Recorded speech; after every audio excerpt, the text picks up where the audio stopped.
Hello दोस्तों, कैसे हैं। मैं Sanjay Kumar Rai Bihar board study group channel में आपका स्वागत करता हूं। और आज हम लोग क्लास 10 का जो मैट्रिक एग्ज़ाम है 2021 में, उसके लिए जो है सो टॉपिक है हमारा भूगोल का है, संसाधन और उसका उपयोग। ठीक है, आज हम लोग इसके बारे में डिस्कस करेंगे कि आपका संसाधन क्या होता है और उसका उपयोग क्या है। ठीक है, तो सबसे पहला है कि हमको समझना पड़ेगा कि रिसोर्स, संसाधन को अंग्रेजी में हम लोग बोलें रिसोर्स बोलते हैं। ठीक है, तो संसाधन क्या चीज़ होता है। तो संसाधन कि देखो, वह साधन जिससे हम लोग डेली अपनी ज़िंदगी जीते हैं। संसाधन का मतलब है कि वह साधन जो पृथ्वी से लिया गया है, जो पृथ्वी से लेते हैं और उससे हम लोग डेली अपनी ज़िंदगी जीते हैं। ठीक है, आप एक मान लो कि एक आप आदमी हो, ठीक है, आप एक मनुष्य हो और आप इस पृथ्वी पे रहते हो। ठीक है, तो आपको क्या क्या चीज़ की ज़रूरत है। खाना की ज़रूरत है, पानी की ज़रूरत है। खाना पानी हो गया और क्या हो गया, आप लोग जो है सो खाना और पानी के अलावा रहने के लिए जितने भी संसाधन हैं, रहने के लिए घर की ज़रूरत है। तो आप इस पृथ्वी पे रहते हो, यह पृथ्वी जो है, आप जो है तो इधर मान लो आपका घर है, यहाँ पे जो है सो पहाड़ है, यहाँ पे जो है सो पठार है, ये मैदान है। और आप मान लो यहाँ पे हो, चाहे आप यहाँ पे हो, चाहे आप यहाँ पे हो, आप क्या करते हो, जो जहाँ रहता है, मतलब कि जो रहता है उसको सांस्कृतिक ज़मीन बोलते हैं। मान लीजिए आपने यहाँ घर बनाया है तो ये आपकी सांस्कृतिक ज़मीन है। ठीक है, तो आप क्या करते हो, आजू बाजू पे यहाँ पे कहीं अन्न उगाओगे। तो अन्न कहाँ उगाओगे, ज़मीन पर। अन्न कहाँ उगाओगे आप, ज़मीन पर। तो यह क्या हो गया, एक संसाधन हो गया। क्या हो गया, ये एक संसाधन हो गया। ज़मीन आपका एक संसाधन हो गया। उसके बाद में आप मान लो यहाँ पे कोई झरना है, यहाँ से आप पानी ले रहे होते हैं, एक आपका संसाधन हो गया। क्या हो गया, संसाधन हो गया। उसके बाद में ये जो है सो सूरज की लाइट आ रही है, सूरज की लाइट मान लो यहाँ पे आ रही है, तो यह भी एक संसाधन है। सांस कहाँ से ले रहे हो, यहाँ पे मान लो कि एक पौधा है, ठीक है, ये ऑक्सीजन की सप्लाई कर रहा है, तो यहाँ से आप सांस ले रहे हो, O2 ले रहे हो, यह भी एक संसाधन है। CO2 भी एक संसाधन है, लेकिन इसका लिमिटेशन होना ज़रूरी है, नहीं तो क्या हो जाएगा, बढ़ जाएगा तो ग्लोबल वार्मिंग हो जाएगा और यह भी पृथ्वी जो है अपनी बहन शुक्र जैसा बन जाएगी। ठीक है, तो अब हम लोग जितने भी चीज़ों का उपयोग करते हैं इस पृथ्वी पे जीने के लिए, वो सारे जो है सो संसाधन के रूप में हमें मिले हैं। ठीक है, तो अब यहाँ पे आता है कि क्या आज से मान लो कि 460 मिलियन वर्ष पहले जो है सो हमारी पृथ्वी का जब निर्माण हुआ था, तो क्या, या फिर मान लीजिए कि 2500 साल पहले क्या आपके पास में एक कार था क्या।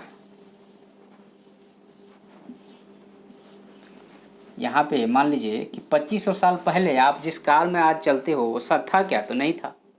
तो यह कार कहाँ से बना, तो यह कार बनाने के लिए जो है सो हम लोग क्या किए, यहीं से सामग्री लेकर के हमने अपने संसाधन के हिसाब से क्या किए, कार बना लिए। ठीक है, तो कंसेप्ट आता है, अगर आप ह्यूमन ज्योग्राफी पर हो, जो है सो मानव भूगोल पढ़ते हो, तो दो कंसेप्ट आता है। एक कंसेप्ट यह आता है, यह तर्क यह दिया जाता है कि मानव आपका जो है सो पर्यावरण के हिसाब से रहता है। दूसरा यह आता है कि मानव पर्यावरण को बदलकर अपने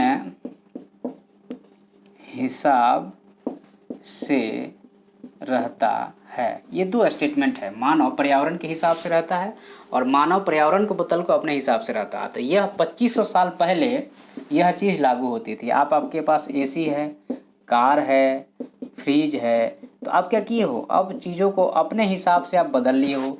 तो ह्यूमनाइजेशन ऑफ द इन्वायरमेंट और या फिर इन्वायरमेंटाइजेशन ऑफ द ह्यूमन, मतलब कि आपने नेचर को अपने हिसाब से बदल लिया, तो आज चल रहा है। और पहले क्या होता था कि हम लोग नेचर के हिसाब से चलते थे। ठीक है, तो ज़्यादा दिक्कत नहीं थी, लेकिन जब से हम लोगों ने इसको बदल लिया है तब से अब ज़्यादा दिक्कत होने लगी है। ठीक है, तो यह हो गया हमारा कि संसाधन क्या है। संसाधन वह सारी चीज़ें हैं जिसको हम लोग डेली उपयोग में लाते हैं, या वह सारी चीज़ें जो हम लोग अभी देख रहे हैं लेकिन उपयोग में नहीं ला रहे, वह भी एक दिन संसाधन बन जाएगी। अब है कि संसाधन के लिए, अब संसाधन में जैसे मानव भी एक संसाधन है। हम लोग को मान लीजिए कि आप अभी बच्चे हो, ठीक है, आप स्कूल जाते हो और एक बच्चा है जो सीधे मजदूरी करने जाता है, यह स्कूल पे गया और यह काम पे गया, तो आज से 15 साल बाद में यह कोई ऑफिसर बन जाएगा और यह क्या रहेगा, मजदूर ही रहेगा ना जी। इसमें डेवलपमेंट नहीं हुआ। तो यह मानव का संसाधन है। मानव को जो आपका स्वास्थ्य हो गया, आपका एजुकेशन हो गया, यह सब चीज़ें जो है सो मानव को दे करके मानव के एक हम लोग संसाधन बनाते हैं। जैसे वेस्टर्न कंट्री हैं या पश्चिमी देश हैं, वो इन सब चीज़ों पे ज़्यादा खर्चा करते हैं क्योंकि उनको एक यूजफुल मानव संसाधन को बनाना है, ठीक है ना। लेकिन हमारे यहाँ ऐसा नहीं है। तो ये अंतर है, इसलिए मानव भी एक संसाधन ही है। तो अब हमारे पास है कि हमारा जो संसाधन है, अब मान लीजिए कि हमारा संसाधन में एक तो ह्यूमन हो गया, मेन फैक्टर है, ड्राइविंग फैक्टर है, या फिर कहें कि यह स्टार्ट करता है। ह्यूमन जो है सो टेक्नोलॉजी को ले आता है। क्या ले आता है? टेक्नोलॉजी को ले आता है। अब मान लीजिए कि यह आयरन अयस्क है, इसको परिशोधन करके और आयरन बनाना कैसे बनेगा? डायरेक्ट तो बनेगा नहीं, यहाँ पे क्या आ जाएगी? टेक्नोलॉजी आ जाएगी। और ह्यूमन इन सारे चीज़ों को मैनेज करने के लिए एक संस्था बनाता है, एक संस्था बनाता है, ठीक है। तो अब यहाँ पे जो है इन तीनों के जो बीच में है वो कौन है? मानव ही है ना। मानव ही यहाँ पे है, ये यूजफुल मानव है, ये क्रूड मानव है, और मानव ही टेक्नोलॉजी बनाता है, मानव ही संस्था बनाता है। और इन तीनों के संयोग से एक इन्वायरमेंट क्रिएट करता है जो कि आपके और हमारे रहने लायक होती है, क्योंकि हम उन संसाधनों को उपयोग करते हैं और उसी के अकॉर्डिंग हम लोग जीते हैं, ठीक है। तो यह हो गया हमारा संसाधन, और उसका जो है सो कि मानव का उसमें क्या योगदान है, टेक्नोलॉजी का, संस्था का और ऑर्गेनाइजेशन का, ठीक है। अब उसके बाद में है कि संसाधन का वर्गीकरण।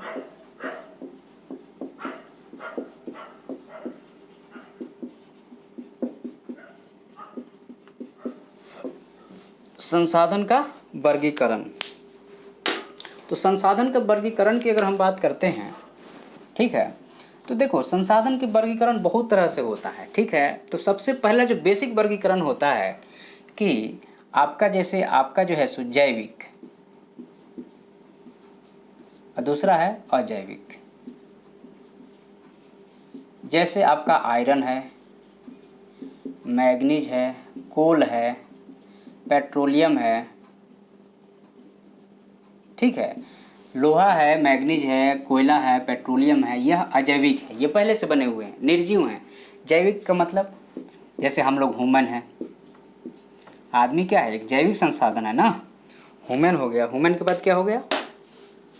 ह्यूमन हो गया, पेड़ पौधे हो गए,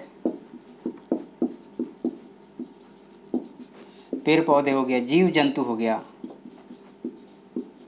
ये सब क्या है? तो या तो सजीव संसाधन है या नहीं तो निर्जीव संसाधन है। इस चीज़ को हमें ध्यान में रखना है, ठीक है। या तो वह संसाधन सजीव है, नहीं तो वह संसाधन निर्जीव है। अब इसको जो है सो हम पढ़ा देते हैं, तो आप लोग किताब को पढ़िए और फिर डेफिनेशन बनाइए और क्वेश्चन आंसर कीजिए, नहीं आया तो फिर बताइएगा, ठीक है। तो ये उत्पत्ति के आधार पे हो गया। दूसरा है उपयोग के आधार पे। उपयोग के आधार पे इसमें है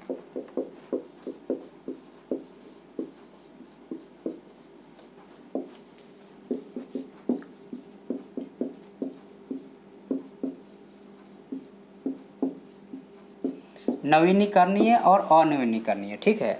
नवीनीकरणीय मतलब कि सूरज की ऊर्जा, वह संसाधन जिसका रिन्यूअल हो। जैसे आपके यहाँ पानी है तो पानी जलवाष्प होता है, ऊपर जाता है, फिर गिरता है, फिर पानी बनता है, फिर ये चलते रहता है, एक साइकिल चलते रहता है। लेकिन यह साइकिल बैलेंस नहीं है, अनबैलेंस है। तो नवीनीकरणीय और अनवीनीकरणीय में थोड़ा ध्यान देना पड़ेगा। जैसे आपका पेड़ पौधे हैं, यह सूरज की लाइट है, सूरज की रोशनी है, तो ये हमेशा आते रहेगी ना। पेड़ पौधे तो हमेशा बनते रहेंगे ये अपने आप को। लेकिन अब अनवीनीकरणीय में जैसे आपका कोयला है, कोयला को बनने मान लीजिए कि या 2500 साल लग रहे हैं कोयला को बनने में, सपोज डैट, तो 2500 साल तो बहुत लंबे हुए, हम लोग तो 40 से 50 या 60 साल जीते हैं, तो इसलिए अनवीनीकरणीय हो जाएगा, ठीक है। या फिर जो है सो लोहा है, आयरन है, तो आयरन को बनने में बहुत टाइम लगता है, ठीक है। तो ये अनवीनीकरणीय स्रोत हैं जिसको आसानी से रिन्यू नहीं किया जा सकता, आसानी से उसके रूप को उसी फॉर्म में हम लोग बना नहीं सकते या हम लोग उगा नहीं सकते हैं, तो अनवीनीकरणीय हो गया, ठीक है। ये उपयोग के आधार पर होता है, ठीक है। इसलिए अनवीनीकरणीय स्रोत का जो है, जैसे कोयला है, पेट्रोलियम है, तो इसका लिमिटेड उपयोग करना चाहिए, क्योंकि ज़्यादा करोगे या घर का घरेलू गैस है, ख़त्म हो जाएगा तो अब क्या करोगे फिर बहुत दिक्कत हो जाएगी। उसके बाद में स्वामित्व के आधार पे,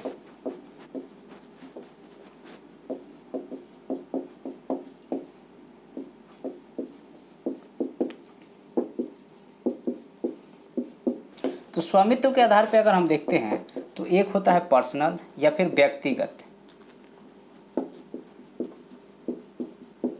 जैसे मान लीजिए आपके पास में कोई कार है, या फिर आपके पास में कोई फॉरेस्ट है, या फिर आपके पास कोई पॉन्ड है, तो ये व्यक्तिगत है, उसमें सिर्फ आप ही उपयोग करोगे और कोई उपयोग नहीं करेगा। एक ये हो गया, ये व्यक्तिगत हो गया। व्यक्तिगत के बाद में क्या हो गया, सामुदायिक।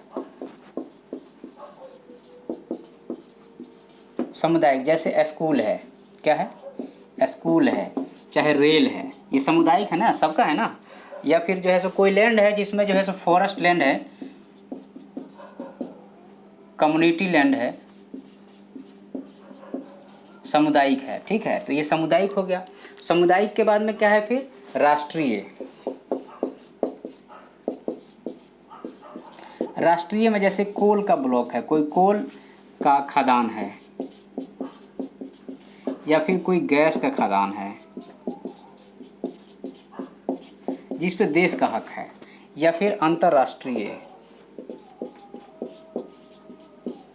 तो अंतर्राष्ट्रीय जैसे 200 नॉटिकल माइल के बाद का समुद्र, वो सबका है, पूरे वर्ल्ड का है, उस पर कोई अपना अधिकार नहीं जमा सकता है, जिसको हाई सी बोलते हैं, ठीक है। तो ये अंतर्राष्ट्रीय हो गया।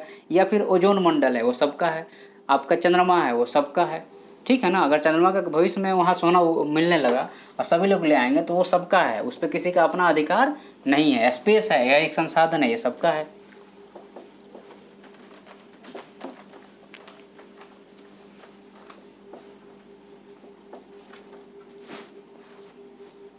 अब हमारा स्वामित्व के बाद में विकास के आधार पे है।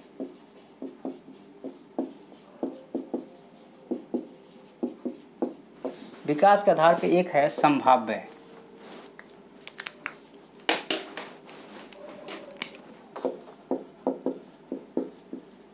मतलब संभावना है कि यहाँ पे मान लीजिए कि बोला गया है कि यहाँ पे अंदर सोना है लेकिन निकालना बहुत कठिन है, लेकिन भविष्य में टेक्नोलॉजी डेवलप हो जाएगा तो हम लोग उसको कर लेंगे।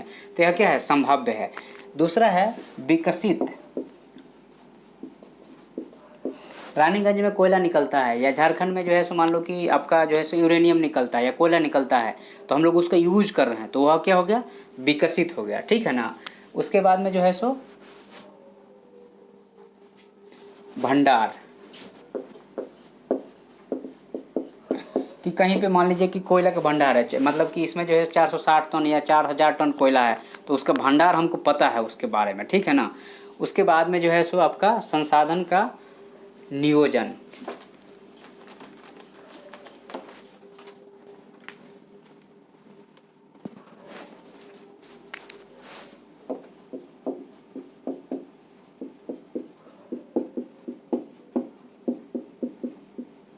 संसाधन का नियोजन का मतलब होता है कि विवेकपूर्ण उपयोग करना है। जैसे आप बिना मतलब के गाड़ी मत चलाइए। पेट्रोल जलता है, पेट्रोल जलेगा तो क्या होगा, पेट्रोल खपत होता है, लिमिट है। या फिर बिना मतलब का आप जो है सो क्या करें, कोई काम नहीं करें जिसमें ज़बरदस्ती का जो है सो बिना मतलब का गैस नहीं जलाएं, बिना मतलब का स्टोव नहीं जलाएं, बिना मतलब का कोयला नहीं जलाएं, बिना मतलब का हमें कोई काम नहीं करना है। या ट्रैफिक पे है तो गाड़ी बंद करके रखें।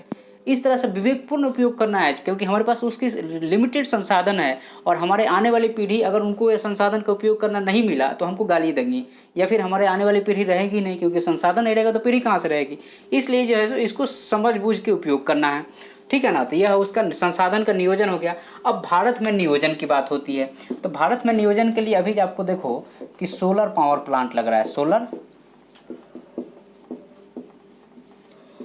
Solar power. उसके बाद में जो है सो नदियों का संरक्षण अभियान चल रहा है, नदियों का संरक्षण करना है। तीसरा है कि फॉरेस्ट को बचाना है। अभी फॉरेस्ट को बचाने के लिए नेशनल पार्क चल रहा है, सेंचुरी का निर्माण हो रहा है, इस तरह से, ठीक है। या फिर जो है सो आपका जो है सो इन्वायरमेंट बनाना है, इन्वायरमेंट बचाना है। तो दिल्ली में जो है सो ऑड और इवन का फार्मूला यूज होता है दिल्ली में, ठीक है ना। तो ये संसाधन का क्या होगा, ये जो है सो हम बचा रहे हैं, उसका क्या कर रहे हैं, भारत में नियोजन कर रहे हैं, लिमिटेड यूज कर रहे हैं उसका। सरकार जो है इस में काम कर रही है, इस फील्ड में सरकार भी ध्यान दे रही है। गांधी जी के हिसाब से संसाधन सबके लिए पर्याप्त हैं, अगर कोई उसका स्टोरेज नहीं करे, मतलब ज़बरदस्ती के उठा के नहीं रख ले। अब संसाधन का संरक्षण,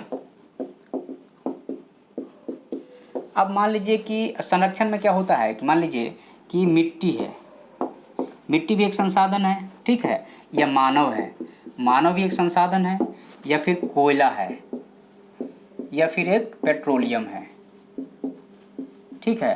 तो ये सारे संसाधन हैं। तो इसका जो है सो संरक्षण करना, बचाना, मिट्टी को बचाने के लिए जैसे मान लीजिए कि यहाँ पर डेली हर साल पानी आता है, तो पानी क्या करेगा, या तो नाले में बहेगा या फिर जो है सो पूरे एरिया में फ्लो होगा पानी। तो इसको जो है सो गूली इरोजन बोलते हैं, इसको सीट इरोजन बोलते हैं, मतलब पूरा सीट के सीट पानी जो है सो मिट्टी को बहा ले जा रही है, तो उपयोगी मिट्टी खत्म हो जाएगी। तो इस यहाँ पे हम लोग क्या करते हैं, एक बांध बना देते हैं। तो अब ये पानी जो है सो एक लिमिटेड रास्ते से ही जाएगी, चारों तरफ से नहीं जाएगी, और ये मिट्टी क्या हो गया, बच जाएगा। मानव है, बच्चा है, तो बच्चा है तो उसको स्कूल भेजो, उसको मजदूरी पे मत भेजो। तो यह क्या है, संसाधन को बचाना है, उसका यूजफुल उपयोग है। कोयला है, कोयला है तो उसको जो है सो हमें उतना ही उपयोग करना है जितने की ज़रूरत है, बिना मतलब के उपयोग नहीं करना है, तो उसका क्या होगा, संरक्षण हो गया। या पेट्रोलियम हो, वो सेम चीज़ वही लागू होता है, ठीक है ना। उसके बाद में जो है हमारा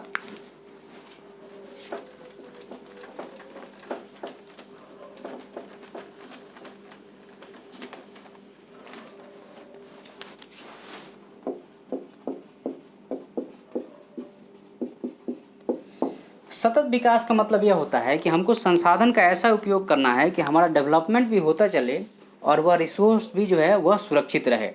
सतत विकास का मतलब है कि मान लीजिए कि हमारा जो है सो, या दूसरे शब्दों में कहें कि हमारे उस रिसोर्स को बचा के रखना है, ताकि आने वाली जनरेशन या आने वाली पीढ़ी को भी उसका मज़ा मिल सके।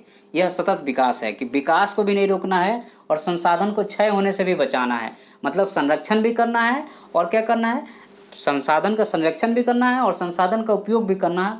तो ये दोनों कब होगा, जब दोनों में बैलेंस होगा, सामंजस्य एस्टेब्लिशमेंट होगा, तो हो गया हमारा। उसके बाद में पृथ्वी सम्मेलन जो है सो 1992 में हुआ था। तो सबसे पहला सम्मेलन हुआ था, उसमें कहा गया